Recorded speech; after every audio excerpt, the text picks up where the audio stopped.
Join the Thinking in English Conversation Club right now. For just $2 a week, you can join with other English learners, practice speaking, have conversations, enjoy yourself, and use new vocabulary. We run conversation clubs every Tuesday and Thursday at 12 p.m, 6 p.m, and 9 p.m. UK time. So there's no excuse. You can join, and you should join right now. Join the Thinking in English Conversation Club, link in the description. Hello, I'm Tom Wilkinson, and welcome to the Thinking in English podcast, a podcast for intermediate to advanced level English learners. Today, I am going to give you all an introduction to the different methods commonly used to improve pronunciation. Listen to discover the best way to develop excellent pronunciation and correct the underlying problems and issues you face. You can find the full transcript to today's podcast for free over on the Thinking in English blog, and the link is in the description. Check out my YouTube page and Instagram page, both called Thinking in English Podcast. Join my conversation clubs over on Patreon. Take a class with us, the link is in the description. And leave a like, rating, or review wherever you are listening right now. Here is today's episode. Pronunciation is an essential part of effective communication in all languages, including English. Poor pronunciation can lead to mistakes, misunderstandings, and miscommunication.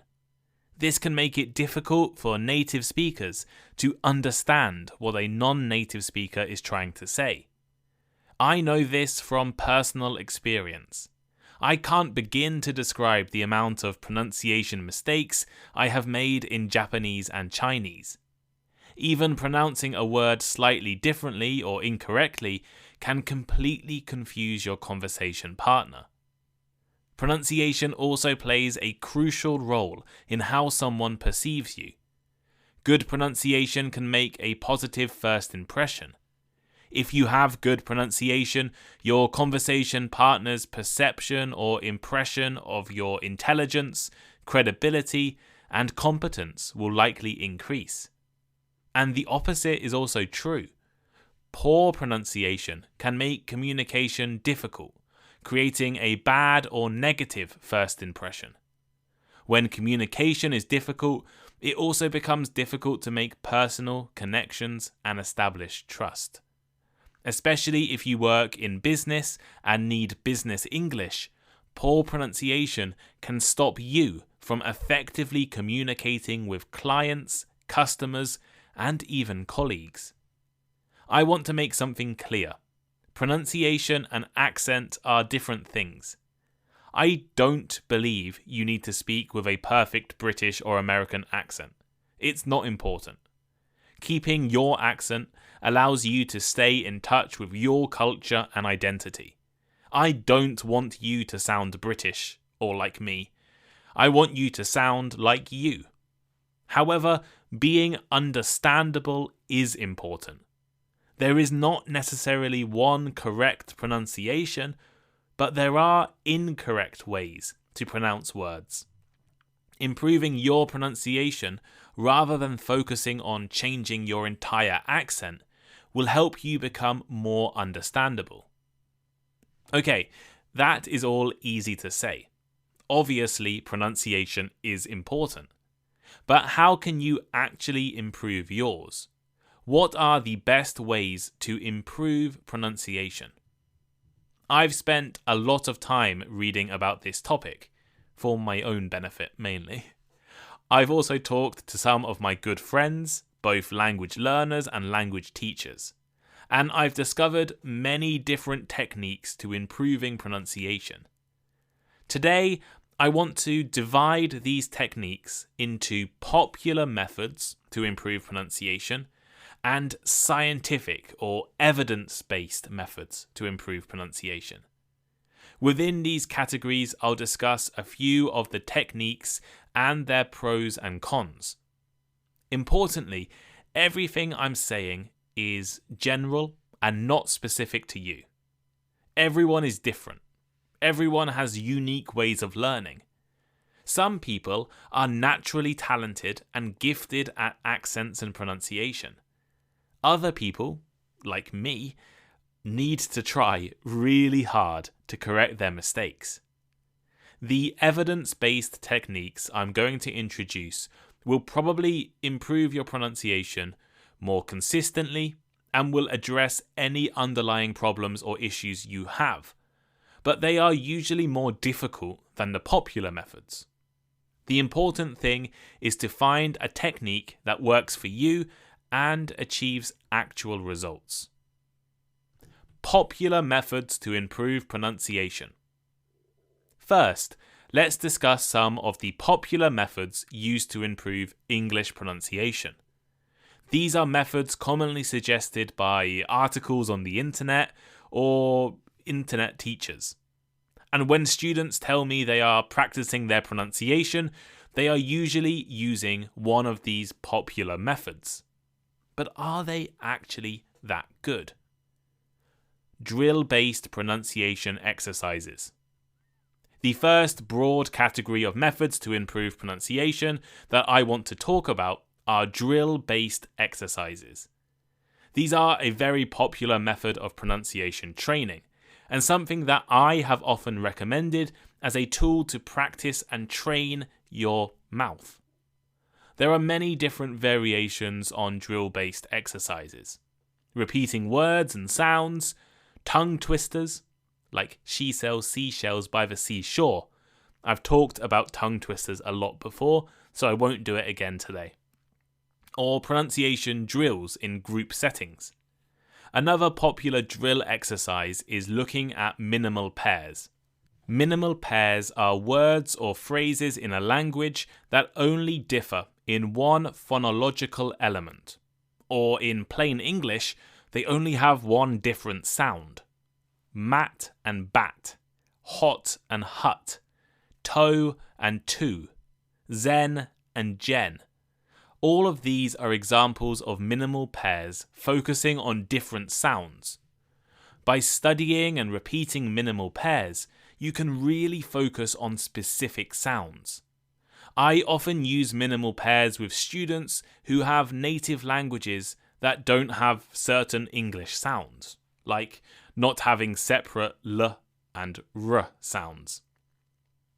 By repeating words like lice and rice, or glow and grow, you can really notice how the sound is pronounced. This is because the majority of sounds in that word are exactly the same. By isolating the one challenging sound you want to focus on, you can really practice. It is like a bodybuilder who focuses on training one muscle at a time, rather than their whole body. By focusing on one muscle or muscle group, or sound for us, you can notice improvements and weaknesses. Drill-based exercises like repetition, minimal pairs, and tongue twisters can help to develop muscle memory. They can train your tongue, mouth, and throat to regularly pronounce English sounds in a consistent way. However, drill exercises are limited in their usefulness. They don't address the underlying problem or error in your pronunciation. Repeating words, doing tongue twisters, or using minimal pairs can really help you as a form of practice if you know what is wrong with your pronunciation. But if you don't know your mistakes, they don't help. Instead, you may be pronouncing words incorrectly. If you do these exercises with incorrect understandings of English pronunciation, you may be training yourself to pronounce words incorrectly. What is the point of developing muscle memory if that muscle memory is doing the incorrect thing? You may be drilling the incorrect pronunciation. And these kinds of exercises can be slightly boring and repetitive. Imitation-based pronunciation techniques. Imitation-based techniques involve imitating or copying the pronunciation, accent, or intonation of someone else's speech, usually a native English speaker. There are a few different popular imitation-based techniques. Modeling involves listening to native speakers and then trying to copy their pronunciation and intonation afterwards. Shadowing is similar, but you repeat in real time. As you listen to an English speaker, you immediately repeat what they are saying. This is a really popular technique suggested by almost every English teacher, English podcaster, and English YouTuber. I've probably suggested it before. And it can be great for improving your fluency and accuracy.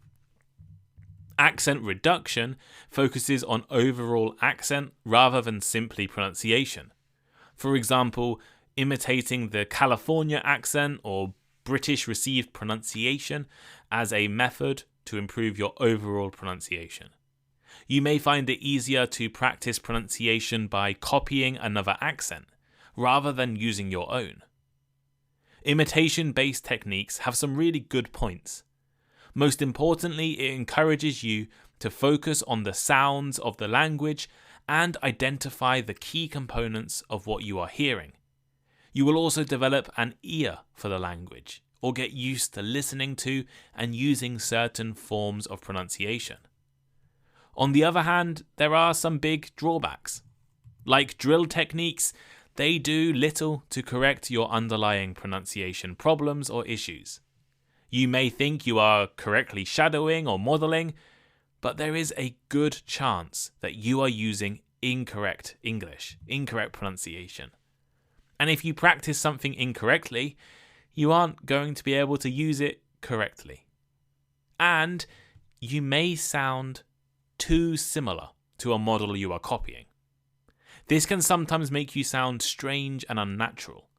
Do you really want to sound like me or an American, or do you want to sound like yourself while speaking English?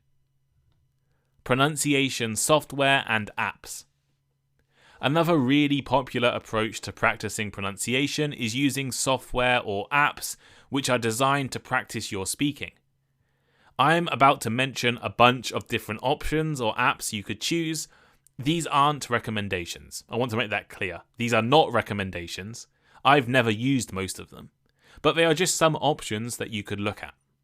These also aren't sponsored, which is probably stupid. I should have got some of them to sponsor me. But these apps are not sponsored, right? First, you've got Duolingo. Duolingo uses games to help people practice their pronunciation. Although every time I use Duolingo, I turned off the speaking part. But you can practice pronunciation on Duolingo. Other apps like Rosetta Stone and Babbel have similar features. You speak your answer and it will accept or reject it. Sites like FluentU, the British Council and English Central have resources, videos and recordings designed to improve pronunciation. Then there are specific apps that focus just on pronunciation. Two I've heard of before are Pronunciator and Elsa Speak, but I've got no idea if these actually work. I've never personally used them. Using apps and pronunciation software gives you immediate feedback. It tells you if you are correct or incorrect, if it can understand you or it can't understand you. And this can be great. They are also customizable. You can choose yourself how to use them and what kind of lessons you want to focus on. There are also a lot of negatives. They often have a narrow or prescriptive idea of pronunciation. Sometimes things a native speaker would understand could be rejected by the app. And it can be weird to talk to an app. You don't speak in context or naturally. And actually, this is a really important point. I've been back in the UK for 2 months now, and I've noticed something interesting about my parents. They have an Alexa home assistant from Amazon that is connected to a few lights and the TV. I bought it for them 3 or 4 years ago. The way my mum talks to Alexa is completely different from normal. And I think the same thing would happen using a pronunciation app. It's not natural or real, so the way you speak to it is not natural or real. And again, these apps don't address the underlying problems. Yes, they could tell you if you are right or wrong, but do they tell you why?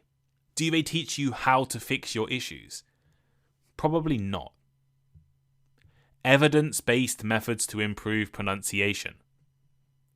The popular methods I just outlined all share a similar problem. They do not address the underlying problems and issues in your pronunciation.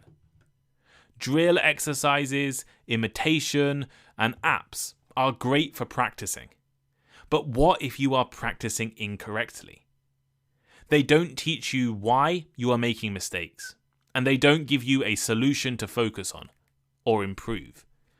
The next two methods will help you to address your underlying problems, but they also have their own negatives as well. And these next two approaches are based on evidence and scientific understanding of how to actually improve your pronunciation. Phonetic transcription. Every language around the world uses combinations of sounds to make words. Linguists have studied thousands of languages and identified every sound used in all of the languages around the world. The result is the International Phonetic Alphabet, or IPA. The IPA is a set of symbols, standard across the world, that are used to represent the sounds of speech. This alphabet gives us a way to write down the pronunciation or sound of words in every language in a consistent and detailed manner. You can write the sounds of English, German, Japanese, Chinese, or even Aboriginal languages from Australia using IPA. If you learn to read or understand the IPA, you will know exactly how a word is pronounced. The IPA is used in dictionaries and translation software. It is the slightly weird symbols next to words, and I use it in my vocabulary posts on Instagram sometimes. Understanding phonology, the sounds of language, is an amazing tool for language learners. I talked with my friend James Brock, one of the previous guests on the podcast, about this very topic. James told me how he received a book of Chinese phonology and studied it all the time.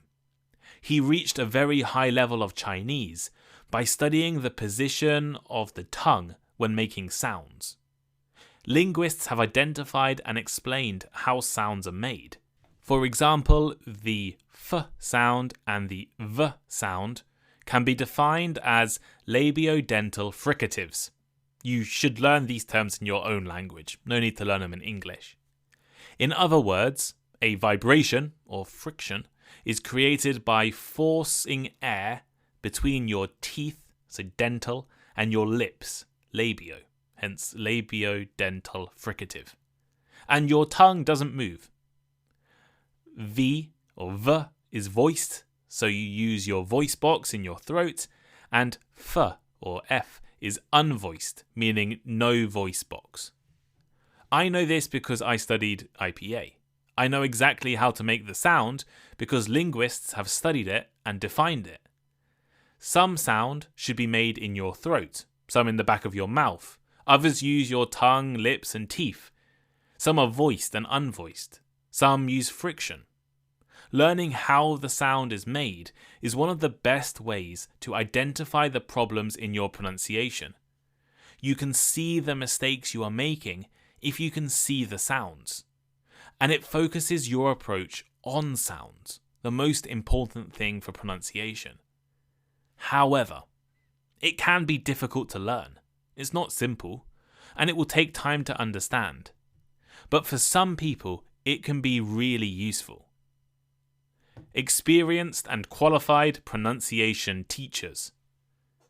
The other evidence-based option is to take pronunciation classes with an experienced and qualified pronunciation teacher. And I mean experienced and qualified. Don't assume every English teacher will be able to teach you how to improve your pronunciation. Even teachers who market themselves as pronunciation specialists are often unqualified and don't understand the science behind pronunciation. You need a teacher who will be able to identify the underlying problems in your pronunciation and teach you how to improve it. A random teacher from italki or Cambly, Instagram, or even me. People always ask me for pronunciation lessons, but I'm not a pronunciation teacher. If you just ask a random teacher, they probably won't be able to help you achieve your goals. Find a teacher who has a high-level qualification in English teaching. Find someone who understands linguistics, phonology, and the mechanics of making sound. Find a teacher who will help you understand IPA and how to use it. If you are interested, Thinking in English actually has a teacher who can do this. Nathan, who runs my classes for me, is an English teacher, has a CELTA teaching qualification, and an undergraduate degree in linguistics. He is exactly the kind of teacher who would be perfect to diagnose your pronunciation problems and find solutions.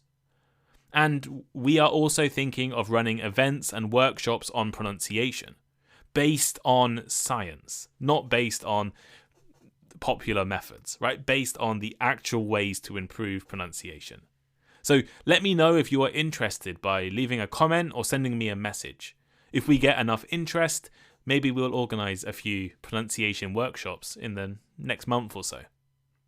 With a great pronunciation teacher, you will get customised and specific feedback, advice, corrections, and drills and exercises to practice. However, such teachers are not the cheapest option. And this might not be a good thing for all of you listening. Right? You have to pay for a teacher. You don't have to pay for shadowing, unless you buy a shadowing book. But you could just shadow me for free, using my transcripts and this podcast, of course. But a teacher or learning IPA will really help you to understand why you are making mistakes and how to fix those mistakes.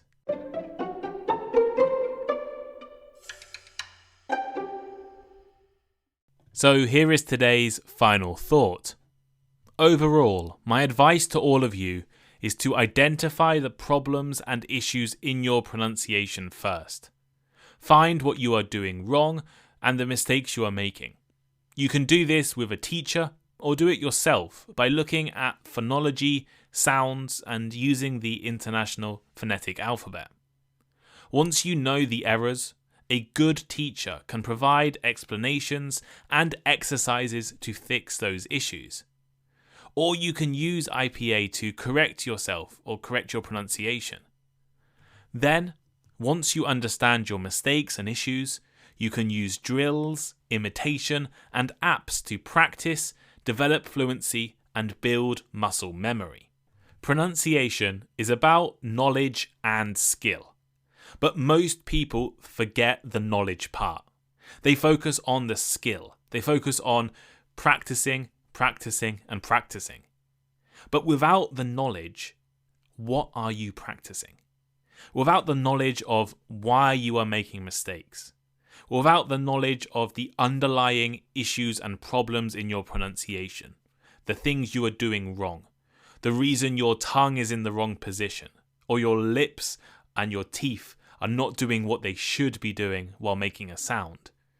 Without knowing this knowledge, what are you actually practicing by doing a tongue twister or a minimal pair? Learn what is wrong with your pronunciation, then work out how to improve it, and then practice.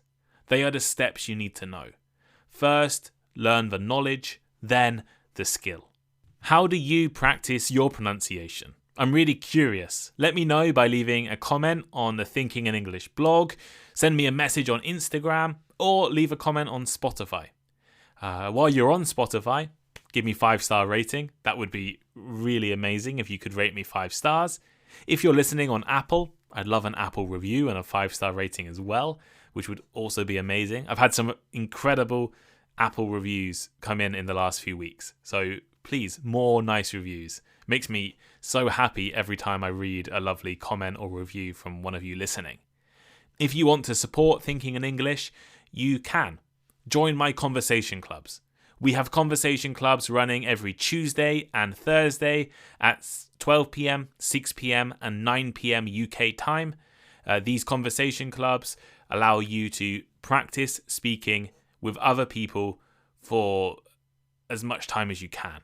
Right? We have 6 a week. You can join all 6 if you'd like, and speak and speak and speak with people from all around the world. I choose the topic. Well, we choose the topic, I guess, and we make vocabulary questions, vocabulary lists, discussion questions, and model answers to help you answer the questions and give you ideas on how to answer. And these model answers are at different levels, right? B1, B2, and C1. So we are giving you as much opportunity as possible to speak. And speaking, the only way to improve speaking is to speak. So join the conversation club, speak regularly with other people. And with your membership, you can also listen to bonus episodes. You get discounts on classes and workshops we run. And yeah, more stuff. Lots more stuff coming in the next few months. If you're interested in English classes, I mentioned in the episode Nathan, who works with me. Nathan runs group classes on Wednesdays. So you can join his group class on Wednesday. They're very affordable, just $10 a class. Or if you're a Patreon member, they're $8 a class, I think. Or you get free classes if you join for $20 a month on Patreon. Classes. And he also has one-on-one classes. And we have another teacher working with us as well, Thomas. Thomas has been a guest on the podcast before. Thomas also has one-on-one classes, and he runs some workshops for us quite often. And both Thomas and Nathan help with the conversation groups. So please go in. If you want to take an English class, try a Thinking in English class. We've worked really hard to develop our curriculum and worked really hard to develop our classes. We just need more of you to take them, right? A few more of you taking our classes will really help us start to earn enough money to do this full time. But thank you guys. Thank you everyone for listening today. I hope you have a good evening. Leave me a rating, join my Patreon, subscribe to me on YouTube, follow my Instagram page, and I'll see you next time. Goodbye.